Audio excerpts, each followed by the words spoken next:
All right, it's Yash. This is a good one. See, be a sage without bliss. It seems a little contradictory because we have these thoughts, these projections in our mind about what awakening and spirituality is. And I've mentioned before in a video, the mind likes to create some checklist of what a spiritual awakening looks like. You know, it's like, oh, I should be laughing all the time. You see the videos with the people laughing? It's like, look how I'm just so ecstatic I can't stop laughing. You know, I want to show everybody how I'm the laughing Buddha. So, oh, I'm not laughing. So maybe, I'm not there.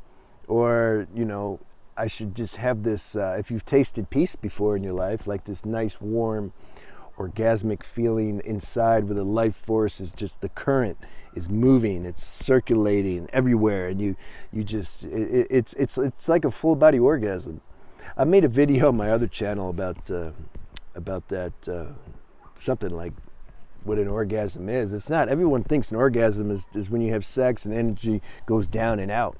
No, that's like a lower level of an orgasm. Orgasm means life force is flowing, it's moving, you know, and it gives a nice aliveness, nice tingling sensation. As I'm talking about it, I'm feeling like my life force is responding. That's a very nice state, but it doesn't mean you're going to feel that 24 hours a day, you know. Not feeling that. Or the intensity, it can vary also, you know. And another thing, I'm supposed to have this warm love for everybody, you know.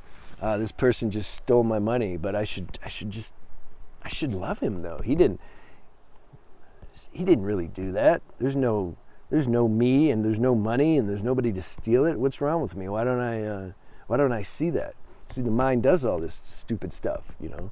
So we got to catch that. It kind of takes the pressure off this, because the title, Be the Sage Without Bliss, I'm pointing to something. What am I pointing to? I'm pointing to relax. I'm pointing to, if you have some mental checklist, you may not even be conscious of it. Be conscious of it. Ask yourself, do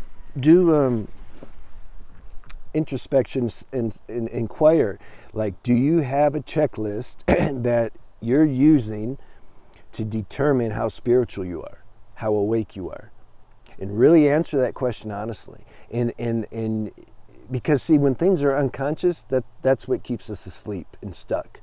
Because these habits, these mental habits, continue to exist and we don't even know it.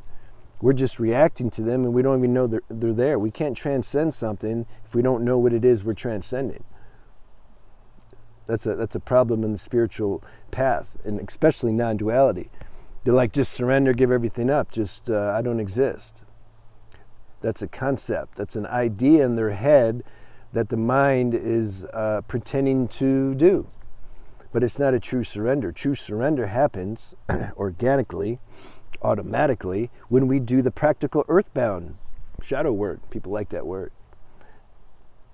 So you got to look. Part of that work is looking, doing introspection, and checking what's going on inside this virtual reality machine. This machine includes a mind, an emotional body, and a physical body. Check what's going on. What software program is running that I'm not aware of? And that's a big program, is having a checklist of what I should be that is considered to be awake. So you write that down. So, okay, I'm supposed to be at peace 24 hours a day. I'm supposed to never get mad, don't have any emotions. I mean, that's just stupid. As long as we have an emotional body, we're going to have emotions. I don't care what. You know, it's easy to go watch some of these gurus and make their little video, and whoever they are. And the great gurus, too. Ramana Maharshi, Papaji, Muji, there's so many. You think they never get mad? You think maybe they can also, like, sometimes, you know, you get caught at the wrong time. Maybe you didn't sleep good or something, and you wake up and maybe your mom's sick, she's in the hospital, and she's getting ready to transition, and then you go outside, and then somebody's just in your face with something, it just like, whoa, it just shocks you, like, with something stupid, or some, they're ridiculing you, whatever. Life can create some situations, I'll tell you, that. It can create situations that will throw off anybody, because as long as we have a body, we're not perfect. There's no perfect human construct or personality. It's impossible. We retain some idiosyncrasies and defects of character and shortcomings. There has to be some friction. If it was totally 100% sattvic equilibrium, we'd cease to exist. When there's total balance, there's nothing there to press out to exist. So we have to retain something. That's my point. Now, so the mind can say, oh, yeah, okay, I'm enlightened, and and then you watch the person, and maybe they'll smack the old lady walking down the street because they just feel like it. They just want to, or kick the dog or cat. It's okay, guys. Like, I can. There's space for that. So there's degrees. You know what I mean? Which brings me to an interesting question. What dictates when somebody's awake or enlightened? I've asked this before. What does it mean? Does it mean that your defects of character or shortcomings or idiosyncrasies, it means maybe you'll only act out on those once a day, or once a month, or once a year? You see? Who's going to evaluate that? There's subtleties. There's subtleties to all this. You could, if you have a problem with anger, maybe you used to try to beat somebody up because they took your parking spot. Okay, that's gross level. As the consciousness refined, and maybe they went to take your parking spot, and instead of beating them up or grabbing your gun, that's what people do nowadays, I guess, in America. It's like everybody has a gun. I don't know. I don't want to go back there. Instead of beating them up or shooting them, maybe you'll just yell at them, hey, what the, maybe just do that. And then the next time, maybe you'll just give them the finger. Maybe next time you give them a dirty look. You see the refining process? Maybe next time you won't say anything, but there'll be self-talk in your head.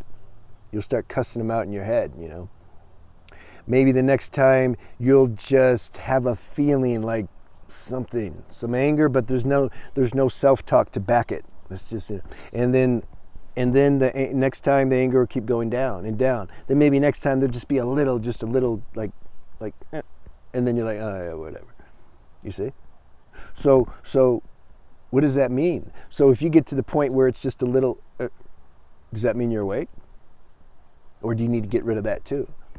See, this whole mental play of awakening and how you should look when you're awake and all that, it's part of Maya. It's part of the whole show, and it keeps the samsara going.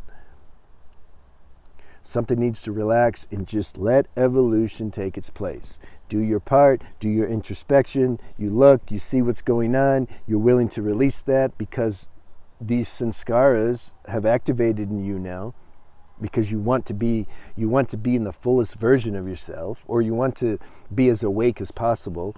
So then you get the direction of what to do to help facilitate that awakening, and you enjoy it. But you're not really doing it. There's not a judgment, critical voice behind it that's constantly measuring yourself. Like, am I almost there? Am I almost there? Because there's no there. What is there? Investigate that too. Where do I gotta be? Where's the awakening? What does it mean? Somebody who's truly awake, I've mentioned, they don't think they're awake. It's impossible. Like, they're not thinking about that. It's their disciples or students that point and say, this person's awake. Again, unless you're Osho or you're somebody who wants to play, or me, I love playing, and they just declare, they say, I'm awake, I'm enlightened. Don't talk to me. I don't understand what you're saying. I'm too awake. So they do that on purpose to play. That's different. But to actually, demonstrate your awakening, that's not. That's just something that we have to let go of at some point. But that's also part of the process. The ego, something. you've had some spiritual experience, some realization, and something wants to like broadcast that. It's not something, it's the ego, you know, because that's just how it works. But then at some point you realize, like, you know what, I just don't really want to do anything, actually. You don't want to feel that it's like the doer is kind of like receded. It's like now that what's left is just the life force. It's just flowing now. Like Papa G said, he says, somebody say, what are you doing today? I don't know. He says, I watch my shoes. When they start moving, I jump into them. That's an analogy that he's trying to say, like the life force is running this whole show.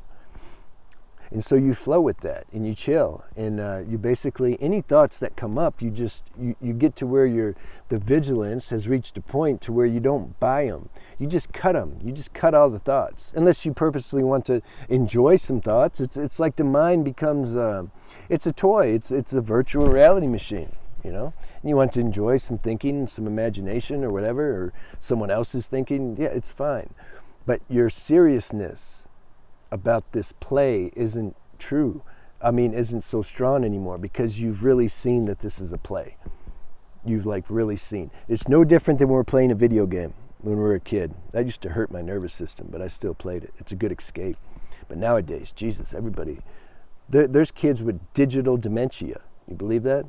Like teenagers with digital dementia because they've been plugged into this video game since they were like a toddler. That's sad. So it's like, but when we played a video game, it's like you're playing the game. Yeah, you're trying to get the high score and you're trying to go through the levels. But then at the same time, you're playing the game. And then you stop the game and then you go back to so-called real life. This is what this is, though. You start to realize, wait a minute, this is also a game. This body here talking to you right now, and I look, whoa, I have a body, like I have a face and everything. Okay, cool. Oh, I have a mind. It's thinking and all this stuff is happening. It's the part of the video game, though. So what does it mean? What does it mean to go back to real life when we're talking on this level? To recognize this consciousness, this pure awareness that doesn't have anything. It's formless. To just keep somehow bringing some attention to that until that becomes the norm. Until you just, this is what it is. It's like that realization kind of infiltrates the virtual reality machine, and so then the mind and the body and everything, the localized consciousness starts to get absorbed in this awareness, and so even it starts to become aware. It knows that this is a game too. It's like the virtual reality machine becomes self-aware on some level. But then you enjoy the game, you keep playing, because that's the whole point of life. Like, if there's just the pure self, well, okay, you don't even know it. So it's multiplied itself and created all these different forms, and now the self is interacting with each other, and I'm making videos and I'm talking to people, and some people really like it, and then I like that they like it, and it's just fun. And that's happening on all levels. But at the same time, it's not really serious. There's so many different worlds. Everybody has their own world they're living in. There's some people doing kirtan and bhajans, and that's their world. This is the most important thing. Other people are out there in the world fighting for something, trying to save the whales or the dolphins or the trees or something, and that's their world. This is so important. Other people are having satsangs and trying to awaken. That's their world. There's millions. But you know what? In the end, what does it matter? You know how many trillions of people have been on this planet in the last, let's say, 100,000 years or something? What does it matter? Where are they? They've all really believed and felt their sense of existence as so important when they're here. That's how powerful consciousness is. Makes you just feel like, whoa, this is so real. And it is relatively real. But I'm saying it fades. Because where are they at now? What have they done now? Like, what does it show for? Like, where are they at? They're just forgotten about, you know? It's just... So we got to realize the unreality of this seeming reality. And then something relaxes. See, the ego don't like that. It wants to feel like, no, I'm making a difference and I'm real, and that's cool. But at some point, something dawns on the localized consciousness, and you're like, oh, this actually is a dream. It's no different than the dream at night. And the dreams you have at night feel really real when you're having them. And then you wake up in the morning, you're like, oh yeah, you could have done a bunch of stuff in your dream, important stuff when you're in the dream. especially if you're running for your life or trying to save people or something. And then you wake up, you're like, whoa, nothing happened. Same as this. So that can either make one depressed, or it can make you actually feel liberated, because something just relaxes then. It kills the identity. This is what we want. We want to dissolve this identity. You retain some provisional identity, obviously, otherwise, again, we won't exist and we can't experience. But the infatuation with the identity, the deep belief in the identity is starting to dissolve.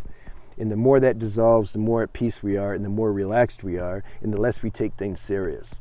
Even if our own death was approaching, if this sadhana has been really integrated in you, you're like, yeah, this is, of course, trillions of people have passed through this door. This is the only real certain thing in life anyway. And you accept that. That's my message. Okay, have a good day.